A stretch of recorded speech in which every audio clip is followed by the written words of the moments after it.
Stacey and Joe join us out. And it's the size of the cake, isn't it, that makes that look... Yeah, she made them candles look like a hedgehog. If the cake was a bit bigger... There's a lot of years to put on the cake. But I know why you've done that. You've done that so I'll look at it and go, look how old I'm getting. But also, it warmed us all up. I'm not surprised. His birthday's in January. The thing is, it wasn't all candles, no cake. Can you play the clip again, Lewis? Because it's the bit about the cake on fire. I was really worried didn't need the heat that the fire brigade were going to get called. The smoke you see, alarms did go off. you'll see it. Did they go They did off? go I'm not off, yeah. surprised because you're trying to flap it about. It took me about 5 minutes to blow them all out. My lungs ain't as good as they used to be. The good thing about that is, as well, is that the whole family got involved with it as well, Stacey, didn't they? Yeah, Zach really thoroughly enjoyed helping me.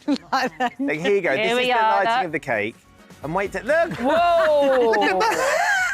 I wanted it to be extravagant. Yeah, it like really a was. Fireworks display. Oh, Yeah, but I think you achieved it. I think that's what people love so much is the honesty. That like you see everything. You see there's no airs, there's no graces. Yeah. And I think people really identify with that. I think it'd be weird for me and Stacey not just to be ourselves. Like We to also put on... don't know how to be anything else. I'll be quite honest with you. Yeah. You know, if someone said, could you just change this up a little bit, we'd be terrible at that, because this is all we got. But though, was there an element of that, though, that was slightly terrifying as well? Because that's great that you can be exactly who you are, but it's a little bit scary as well when you put it out there and you go, this is who I am. I think... When Beangate happened, I must admit, because we get friendly with the crew are so lovely. It's so much to the point when they finish Honestly, filming, if we I've miss heard them. Beangate 5 million times. But we sick of don't... it. We would forget they were there sometimes. Yeah. And we'd be rowing about these beans on the sofa, and then I'd be like, But not they've got all this on camera. I'd be going to him going, like, you understand me, don't you? You're on my side. Trying to get him on his side. Stacey's out of order, isn't she? So you sort of use them as well. There were a fair few bean Ben. issues with the sofa, though, Joe. And honestly, I thought you was better than that. I didn't think it was going to bring me down. There was a couple of beans on the sofa. I mean, if you can't put... There was at least a spoonful, at least. A few of them fell down the cracks. I didn't see them. So they mushed. Yeah, It was mushed. They beans. mushed, Kat. They mushed. See, why is it in my head it wasn't such a big deal, but to everyone else, they're like, oh, my God, beans on the sofa. I think what was worse than the beans was the next day when I went to work, he's given Belle blueberries on the sofa. Blueberries, and it's on camera. All right, you two. What the cheek of it? I feel like you've already chosen a side. Good. Joe, I'm always on your side. Don't you worry about that. Blueberries on a sofa, on a cream sofa. How healthy are blueberries, by the way? also It's very a lovely, healthy. healthy Not on a snack. sofa. to be able Why is to a have. cream sofa when you've got Yeah. 5 kids? There's issues there. No, I've got a sofa cover. Yeah. Listen, I can have a cream sofa. Just because you've got kids doesn't mean you can't have beige items in your house. You saying that you always wanted to be the sort of mum that would let the kids have food on the sofa because your mum and dad said, no, we're sitting at the table. And now you've become the person that you always said you weren't going to be, Stacey. I have. All right, Ben. She changed, didn't she? I used to in my head, you know when you imagine yourself as an adult when you're a child, and I used to think, when I grow up, I'm not sitting at the table, I'm going to sit and have my dinners in front of the telly.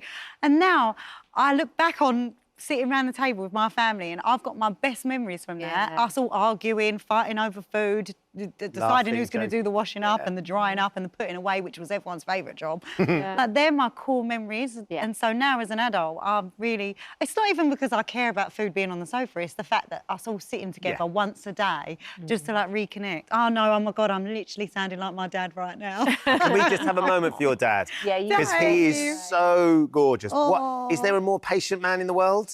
No, there isn't. But let me tell you, it was very different raising us than he is with my kids. But I don't know what I do about my dad and all our family, really. We say this all the time, don't we?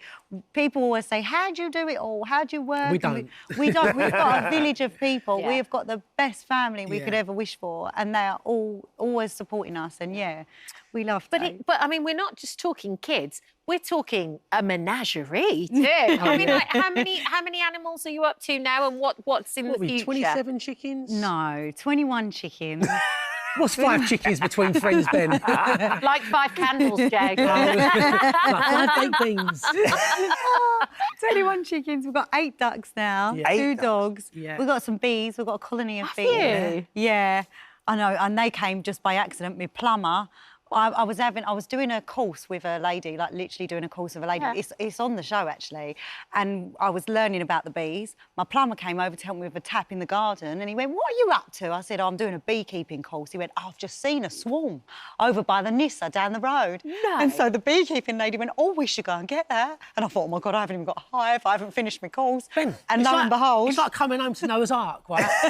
I never know what animal we're going to have. So, like, come home, we've got a beehive, or we'll have like another 30 ducks or something. So yeah, I like to just go with the flow. I like animals. You know what I love? Fishing. I love that the kids love the animals. Oh, that's when I see that's kids great. Yeah. and they're gentle with them and they love and they appreciate them. I think that's such a lovely thing. Yeah. So just going back to the bees, is pickle cottage honey happening? Is that? we did get a little bit of honey at the start, but it's winter now. Right. So they're collecting all their stores for the winter. So hopefully next year we'll have a full jar of pickled cottage honey, and I'm very excited. Can we talk about the lakes as well and the fishing? Yes, come on, let's talk about the lake. Because this is exciting, Joe. This is like, as you say in the new series, it's your project. Yeah. This is all on you. This is the thing that you're so passionate about, and you love your special time, and you've actually been able to create this fishing lake too. Yeah, like, so in my head, I thought this is a great idea, but now I'm actually doing it. I'm like, oh, can I do this? Yes, you can. I can, yeah, I can. So we've got these two lakes, they're built now, so we're just waiting for the water. So I thought we'd be open around this sort of time because we had April showers, loads of fill rain. the lake up. Yeah. We had a 75-year drought. So the lake's been put back a year, which is probably a good thing. Right. So we're going to put pods on there so people can come and glamp there, stay there. I wanted somewhere where I could go fishing and take my wife and my wife have a lovely time. No, he just wants to escape. You know, like, this is the most elaborate plan for a husband to get time on their own. It's all like a subterfuge for just alone time. You've got to merge your hobbies with your passions. It's his version of a shed. Exactly, that's what it is. Cave. It's his version of a man cave. But you're invited. But it's a commercial entity though. That people are going to come down. And I be want able people to to come and stay, do a bit of fishing. I want to get like people that haven't fished. I'm really keen on getting like young kids that haven't done any fishing, that are from like urban areas, to get down, spend some time around the lake, because I get quite a lot from it. Like I don't stop, and I'm quite hyper, like my energy's everywhere. And the only time I really settle down is when I'm fishing. And I can sit back and no one's calling me dad. I ain't got to do no nappies. So I thought, why not make it a job and do it all the time? I have a reason to go. But I think it's really interesting listening to you talk about it. As someone who've had your diagnosis, your ADHD diagnosis, and actually the way it quietens your mind in a way that nothing else does. Yeah. When you're around the family, when you're around work, when you're around business, but that is the thing that gives you the space to breathe and think. It's so weird, Ben, because if you had asked anyone in my life, would fishing be the thing to calm me down, they would have been like, there's no chance. But there's something about it that I really feel connected with it. And I do. I come back from a fishing trip and I feel rejuvenated. Yeah. I feel like I've got loads of energy. So for me, it's really good for my mental health. And the lovely thing is the idea that you might be able to help young people who are also struggling to come and give it a go, experience it and see the difference that it can make in their life. If it's made a difference to mine and I get so much from it, hopefully it will do the same for other people as well. So, yeah. That's the plan, Ben. This time next year, we'll have a fishing. Shall we do a live show from down there? You know what? Oh, yeah. Tell you what, good, wouldn't it? I'll give you a free weekend. Get Jeff Fraser down there, and you can do a live two-way and give away for competition. Yes, competition to win a weekend at the pods. Down at Jeff Joe's can do Lake. the old two-way. Yes. Perfect. That is a brilliant idea. You and Alison Hammond and the whole crew. We're all in. We're in. We're all in. So fun. How was the NTAs the other night with the whole congratulations! family? Thank you very much. Well done. That wasn't an us. But how was it with the family? It was actually really special. Did they have a nice time? They did, didn't they? It was so sweet. We went a little bit early, so it wasn't too intimidating for them. And they got to go off on the stage and practice when we were practicing our award, giving out our award. And you know what? I just feel so privileged and blessed all the time. And obviously my biggest privilege is our family.